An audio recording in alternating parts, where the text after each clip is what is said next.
semuanya, Assalamualaikum. Jumpa lagi dalam channel Bunda Wulan. Di video kali ini Bunda ingin share resep Javanese souffle pancake yang lagi viral teman-teman. Dan cake ini bisa kita jadikan salah satu alternatif camilan yang sehat di rumah. Dan juga tentunya kita bisa jadikan sebagai ide jualan yang laris manis. Cake ini sangat enak, fluffy, namun proses pembuatannya gampang dan bahan-bahannya cukup simpel teman-teman. Nah, bagi yang sudah penasaran apa saja bahannya dan bagaimana cara pembuatannya, saksikan terus videonya sampai akhir ya. Sebelum lanjut nonton videonya, jangan lupa subscribe, like, dan nyalakan tombol loncengnya ya. Terima kasih.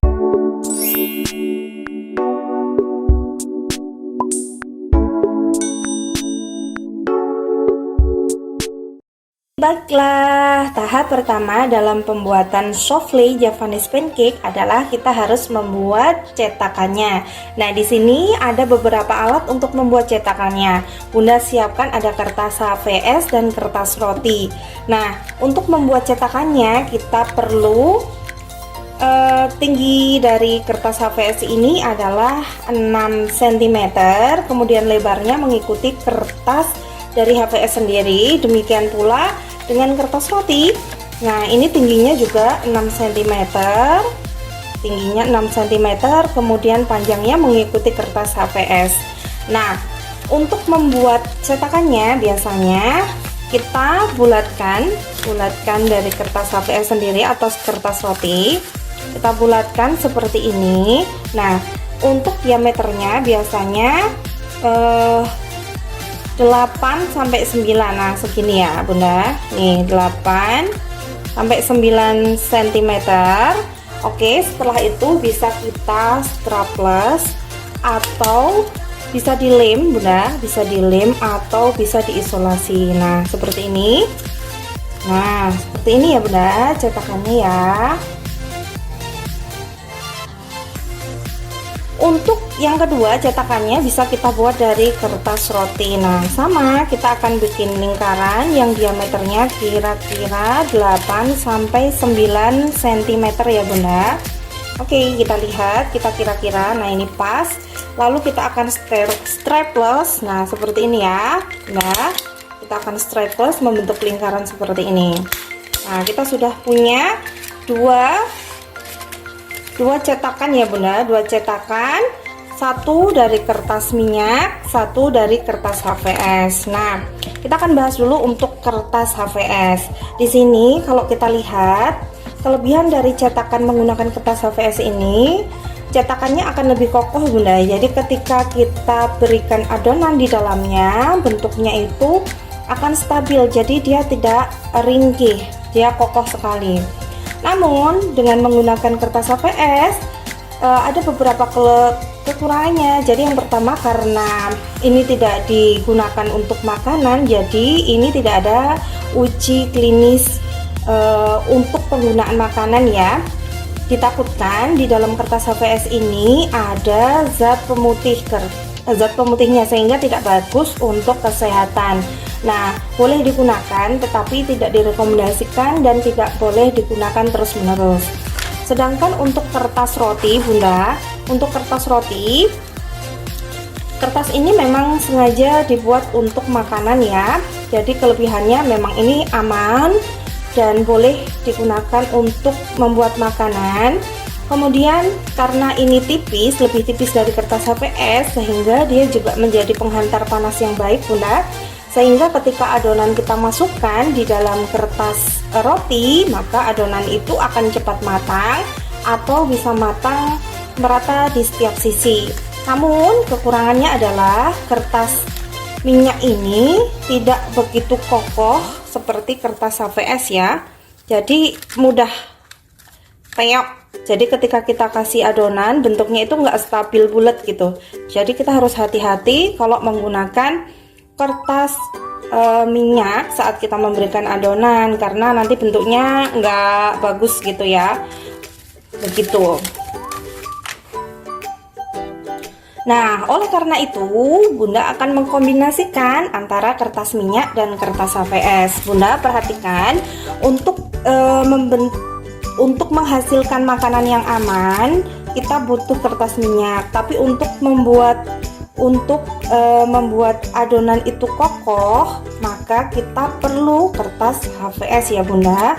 Makanya ini kita gabungkan adalah kertas minyak akan kita taruh di atas kertas HVS, lalu kita akan gulung perlahan. Tetap kita bentuk diameternya sekitar 8 sampai 9 ya Bunda. Jadi perlu hati-hati seperti ini. Nah,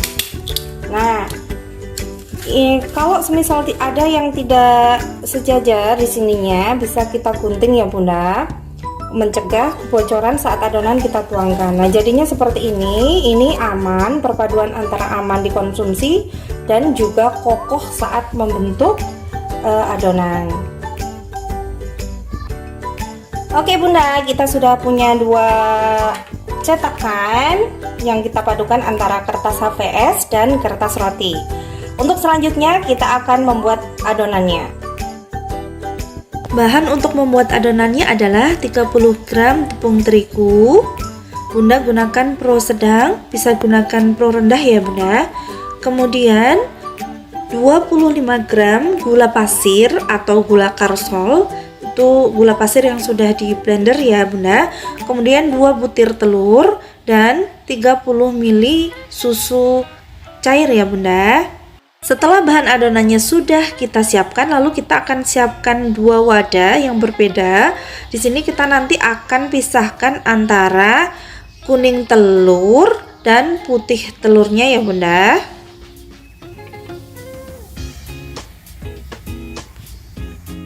Oke, kita akan langsung pisahkan antara putih dan kuning telurnya dengan teknik yang sederhana ya Bunda. Kalau di rumah Bunda ada alat untuk memisahkan antara kuning telur dan putih telurnya, bisa digunakan. Tapi di sini Bunda dengan cara manual, dengan cara seperti ini ya Bunda.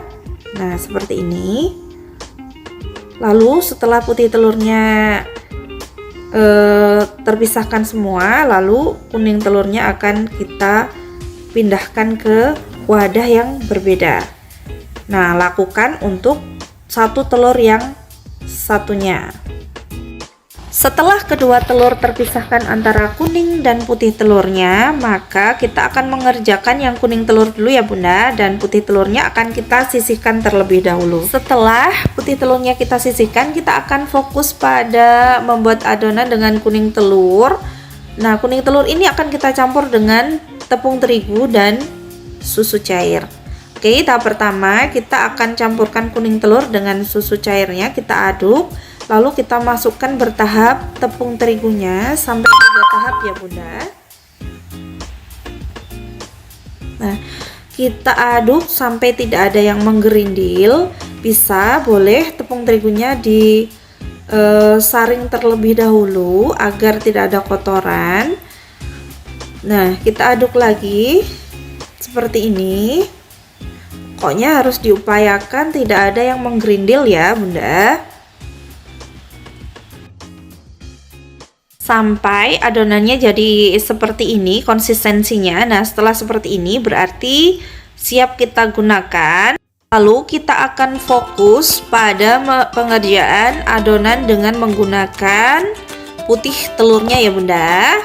Kita siapkan untuk adonan putih telurnya. Putih telurnya akan kita mixer dulu sampai berbusa dengan kecepatan rendah dan disesuaikan dengan mixer masing-masing di rumah ya Bunda. Nah, nanti kalau sudah sampai berbusa seperti ini, nah jadinya sampai berbusa seperti ini, lalu kita akan masukkan gulanya secara bertahap. Kita masukkan 3 kali.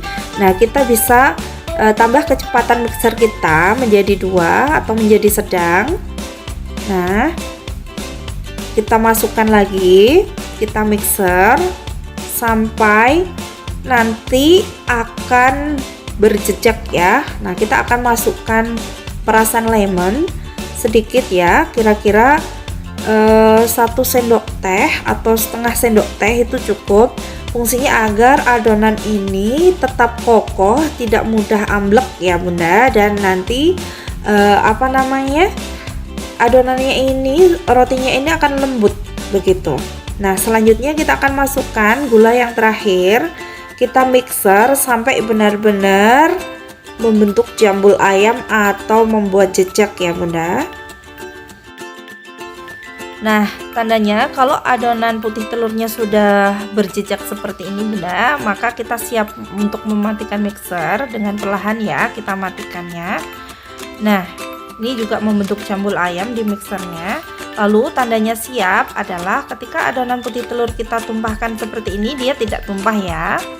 Nah, ini berarti sudah siap kita gunakan sebagai adonan. Nah, kita akan campurkan kuning telur dengan putih telurnya ya. Proses pencampuran putih telur dengan kuning telurnya kita akan campur 3 tahap ya Bunda. Jadi kita akan masukkan sepertiga awal dulu. Nah, caranya kita akan gunakan aduk balik seperti ini dengan menggunakan teknik aduk balik seperti ini ya. Nah, usahakan benar-benar tepung terigunya tidak ada yang menggerindil dan endapan kuning telurnya tidak ada yang tertinggal di bawah adonan. Jadi harus benar-benar merata ya Bunda. Setelah tercampur rata seperti ini, kita akan campurkan untuk sepertiga kedua ya Bunda, dan kita akan aduk dengan metode yang sama dengan aduk balik seperti pada contoh pertama ya. Lakukan sama seperti pada sepertiga pertama dan lakukan terus sampai nanti kita akan campur sepertiga terakhir, dan di sepertiga terakhir nanti untuk mengaduknya agak pelan-pelan aja ya. Jadi bedakan dengan mengaduk di tahap 1 dan 2. Nah, ini hasilnya setelah semua adonan putih telurnya tercampur dengan kuning telur. Selanjutnya siapkan panci atau wajan yang sudah diolesi minyak tipis seperti ini dengan menggunakan api kecil ya Bunda. Tip untuk memanggang souffle Javanese pancake adalah kita gunakan api yang sangat kecil seperti ini ya Bunda. Jadi nanti disesuaikan dengan kompor masing-masing di rumah. Untuk waktu pemanggangannya kalau kita menggunakan api kecil sekitar 15 sampai 25 menit ya Bunda.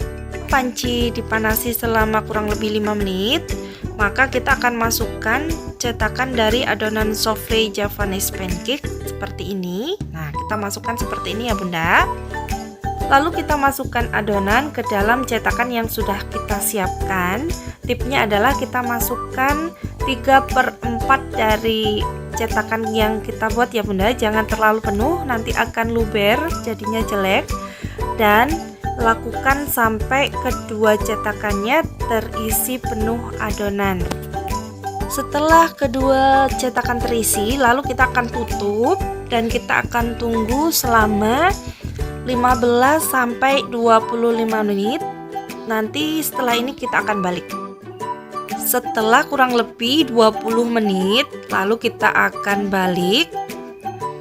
Nah, kita akan coba lihat bagian bawahnya Bunda. Ini hati-hati pelan-pelan ya Bunda karena ini panas. Nah, bagian bawahnya bagus, coklat tapi tidak gosong ya Bunda. Nah, setelah ini kita akan balik.